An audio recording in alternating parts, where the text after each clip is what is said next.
Et salut tout le monde, bienvenue sur Mécanique Auto. Aujourd'hui je vais vous faire un petit tuto sur cette Citroën C2. On va faire une vidange et on va voir tout ce qu'il faut faire.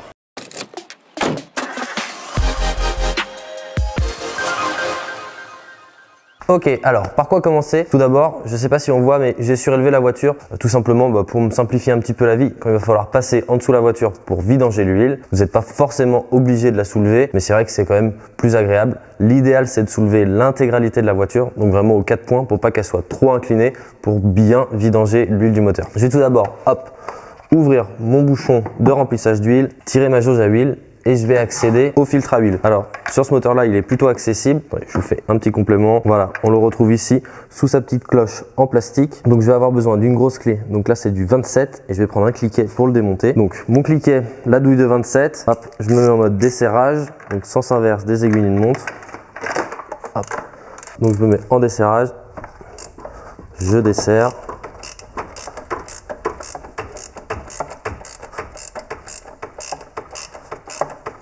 Là, j'ai commencé un petit peu à desserrer et je vais tout de suite placer un bac en dessous de la voiture parce que je risque d'avoir un petit peu d'huile qui va couler. Donc, bac en plastique, tout simplement, je le place en bas.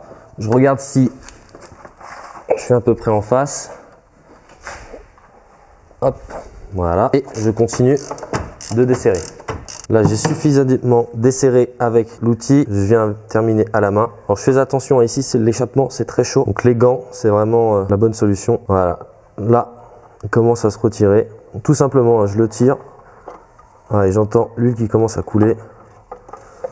Et je le sors de la voiture. Du coup, ça, je vais le mettre de côté et je m'en occuperai à la fin. Voilà, alors tout ce qui concerne maintenant le filtre à huile, c'est bon. Donc dans ma cloche, l'huile qui était déjà contenue dedans s'est écoulée dans le moteur. Maintenant, je vais pouvoir vidanger par en dessous. Alors, deux solutions.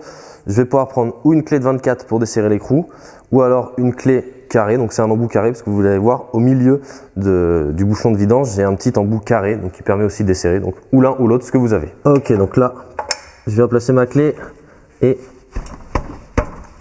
je desserre. C'est souvent bien serré hein. Donc voilà, j'ai tapé un peu sur la clé pour que ça se desserre et là je viens desserrer tout doucement. Alors attention hein, l'huile est chaude donc je fais attention, forcément je risque d'en avoir un peu sur les doigts. Hop, le bouchon je le garde avec moi. On va devoir remplacer le joint juste après. Ok, donc pendant que mon huile est en train de couler du moteur, donc je vais laisser couler à peu près, on va dire 5 minutes, le temps que je vois du goutte à goutte. Dès que c'est du goutte à goutte, c'est bon, plus besoin d'attendre. Mais en attendant, je vais changer le joint de vidange. Donc là, j'ai le bouchon que j'ai retiré et on voit qu'il y a comme une petite rondelle à ce niveau-là. Alors là, je vois que j'ai mon bouchon de vidange avec le petit joint ici, donc il fait comme une rondelle que je vais devoir retirer avec un petit tournevis. Donc je vais me le glisser juste ici entre les deux et je fais levier droite et gauche et après hop je le retire. Donc voilà, j'ai retiré mon joint. D'ailleurs joint de vidange et filtre à huile, on peut l'acheter tout simplement sur internet, dans un garage de la marque de la voiture ou dans les vendeurs de pièces diverses automobiles, Noroto, Leclerc Auto, tout ce genre là. Donc mon petit joint pour le remonter, rien de plus simple. Donc là j'ai pris le 9, je vais venir, donc là on voit qu'il y a une petite lèvre en caoutchouc au milieu, je viens l'enfoncer sur le bouchon. Hop, voilà, une fois qu'il est mis en place, je vérifie juste que la petite lèvre en caoutchouc c'est pas pincé ou cassé, là tout va bien. Je le mets de côté pour le remonter tout à l'heure. Allez, le joint de vidange terminé, je m'occupe du filtre à huile. Donc là je vois qu'en fait la partie qui va être remplacée, là ici je vois le 9, c'est la partie qui est à l'intérieur. Donc pour ça, je prends un tournevis plat, je vais venir transpercer mon filtre. Donc là j'y vais, hein, je le remplace, hein, donc pas de pitié. Je passe un petit peu à travers, histoire en fait de pouvoir faire le levier et le sortir tout simplement. Donc ça pareil, ça sera à recycler. D'ailleurs en ce qui concerne huile de vidange, filtre à huile, les déchetteries de votre ville le prennent. Donc tout simplement, hein, vous remettez ça dans un bidon, dans un sac et vous allez leur donner à la déchetterie. Pensez à recycler, c'est quand même ultra polluant. Hein. Hop, là je passe à la deuxième étape, ça va être de retirer le joint du filtre. Le joint là qui se trouve juste ici. On va prendre le tournevis pour passer en dessous et on va tout simplement le retirer. Voilà, j'ai retiré mon joint, mon filtre à huile, je vais pouvoir remettre le nouveau. Donc je commence par le joint. Donc je repère bien la gorge qui est prévue pour le joint, parce que des fois on peut se tromper et pas le mettre au bon endroit. Je le mets bien dans ma gorge, donc je le maintiens avec mon pouce ici et je viens lui faire le tour. Je peux tirer un peu dessus, hein, c'est du caoutchouc, c'est extensible. Voilà, et je passe un petit peu mes doigts dessus parce que j'ai un peu d'huile sur mes doigts et ça vient lubrifier le joint, ce qui évitera que quand je le resserre, il vienne peut-être se pincer et du coup faire une fuite d'huile par la suite. Pour remonter le filtre, rien de plus simple, je le prends, donc je me trompe pas de sens, mais en même temps, comme ça peut pas marcher. Je le mets là, hop, et je l'entends clipser et je vérifie qu'il tourne bien. Et là, je vais pouvoir le remonter maintenant sur la voiture. Mon emplacement de filtre à huile se trouve juste ici. Je vois qu'il reste de l'huile dans le fond. C'est normal, pas d'inquiétude. Il en reste toujours un petit peu. Je vais pouvoir replacer mon filtre dedans. Hop. Donc je vise le trou. Et normalement tout se passe bien. Voilà. Et je viens d'abord serrer tout doucement à la main pour être sûr que ça vise bien. Sans petit point dur. Voilà, et après ça devient un peu plus dur, c'est normal. Là je vais pouvoir prendre la clé pour le serrage. Alors je vais voir après. Donc là pour l'instant la force est à peu près la même tout le temps lorsque je serre. Et à la fin ça va venir tout d'un coup dur. Je vais forcer un petit dernier coup. Pas besoin de s'acharner. Ah voilà, là c'est devenu dur. Donc là, hop, voilà. Pas plus que ça. Moi, je m'acharne pas non plus dessus. Voilà, donc pas besoin non plus de forcer comme un malade. Faut serrer. On sent hein, quand ça commence à bloquer, on met un petit coup de serrage final, pas plus. Voilà, j'ai remonté mon filtre à huile. Donc là, il va me rester le bouchon de vidange à remettre sous la voiture et après faire le plein d'huile. Ok, donc comme je disais tout à l'heure, là je vois que c'est du goutte à goutte, pas besoin d'attendre plus longtemps. Il ne reste pas des litres à vidanger, à la rigueur c'est l'ordre de dizaines de millilitres. Donc là, je prends mon bouchon avec mon joint neuf et hop, je viens le revisser. Hop, donc dans les sens des aiguilles d'une montre, faut serrer tout simplement. Je l'amène toujours au maximum à la main pour être sûr que j'abîme pas le filetage en me mettant de travers dès le début. Et je vais pouvoir serrer. Donc là, je vais pouvoir quand même serrer assez fort. J'ai vu que tout à l'heure c'était bien serré, donc j'ai une grosse clé, ça me permet. Hop, voilà. Là, je suis bien bloqué et on est tip top. Ok, on va remplir maintenant l'huile. Donc c'est aussi la grande question. Qu'est-ce que je mets comme huile dans ce moteur-là? Donc ça, c'est un moteur 1,4 litre, 8 soupapes qui fait 75 chevaux, je crois, chez PSA. On l'appelle moteur TU. Honnêtement, on peut mettre quasiment tout dans ce moteur-là en termes d'huile, de la 10-40, de la 5-30 ou de la 0-30 même. Bon, ça serait peut-être un peu fluide, mais on peut mettre vraiment pas mal d'huile. C'est surtout votre budget qui va jouer et ça va impacter aussi. Plus je vais mettre une huile épaisse, plus je vais avoir une consommation un peu plus élevée en carburant. Alors c'est pas de l'ordre de litre au 100, mais ça joue un petit peu quand même. Donc comme je disais, pour le remplissage, on peut mettre pas mal de choses là-dessus. La quantité, ça va être 3 litres. De toute façon, il faut toujours vérifier après la jauge à huile pour être sûr. Mettez pas 3 litres et allez rouler direct. Vérifiez, on sait jamais. Peut-être de l'huile qui s'est mal écoulée. On peut avoir, comment dire, je sais pas, mal dosé ces 3 litres, en avoir mis plus ou pas assez.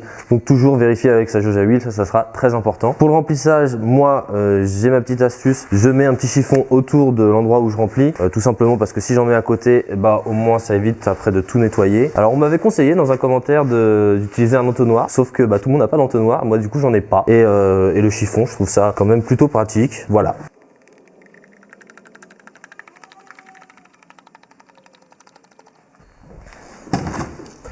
Ok, je me suis fait un petit stop pour voir à combien j'en suis. J'ai mis 2,5 litres.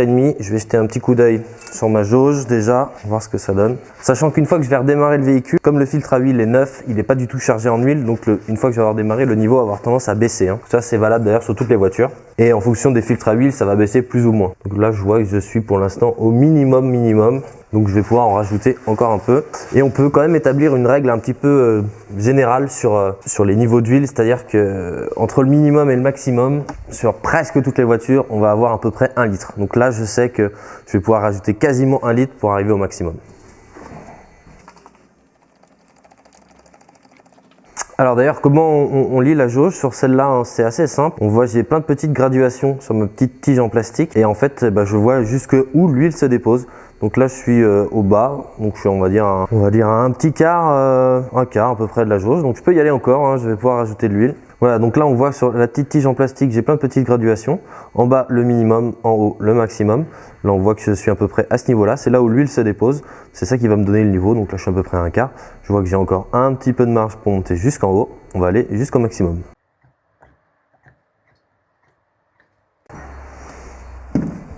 Allez, petite dernière vérification. Celle-là, on va dire que c'est la bonne, je la sens bien. Ah, il me manque encore un petit peu. Ok, là je suis quasiment au maximum. Je retire mes petits chiffons. Je remets mon petit bouchon de remplissage. Je vais déjà démarrer la voiture et je vais voir comment le niveau d'huile réagit.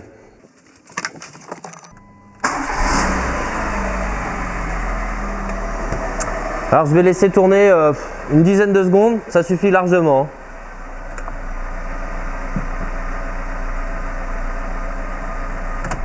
Donc là, ouais, je vois que le niveau a clairement bien baissé. Bah, tout simplement, hein, je rajoute de l'huile jusqu'à arriver à mon niveau maximum. Donc alors, normalement, on pourrait penser qu'il faut attendre quand même un petit peu que l'huile coule. Souvent, le temps de tirer la jauge à huile, d'essuyer la jauge, de la remettre, c'est déjà arrivé en bas. Et là, je suis parfait. Je suis arrivé tout en haut au maximum. Du coup, je remets ma jauge à huile. Je vérifie, enfin, je n'oublie pas surtout de remettre le bouchon. Sinon, ça va projeter de l'huile partout. Et je vérifie, comme j'ai démarré la voiture, si je vois pas de traces d'huile autour du filtre à huile, comme par exemple un jaillissement d'huile. Là, je vois que c'est resté sec, hein, comme tout à l'heure. Donc, pas de souci à ce niveau-là. Je vais pouvoir aller rouler avec ma voiture, qui n'est d'ailleurs pas à moi. Et voilà, ce tuto touche à sa fin. J'espère que vous avez pu apprendre comment faire votre vidange sur ce moteur-là. Donc, moteur TU, hein, 1,4 litre essence.